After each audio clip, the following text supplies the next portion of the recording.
જામનગરમાં અંબર ચોકડી પાસે આવેલી મોબાઈલની દુકાનમાં જે એક નોકર ચોરીનો બનાવ બનેલો હતો, જેમાં ભારતીય ન્યાય સંહિતાની કલમ 306 મુજબ સિટી બીમાં ગુનો દાખલ કરવામાં આવેલો હતો.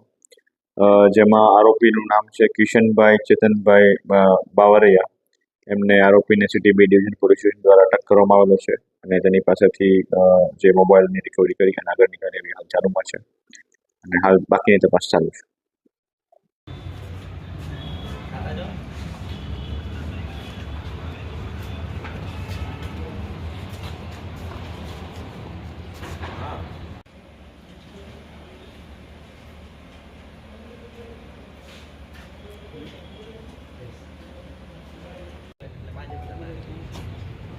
How is that?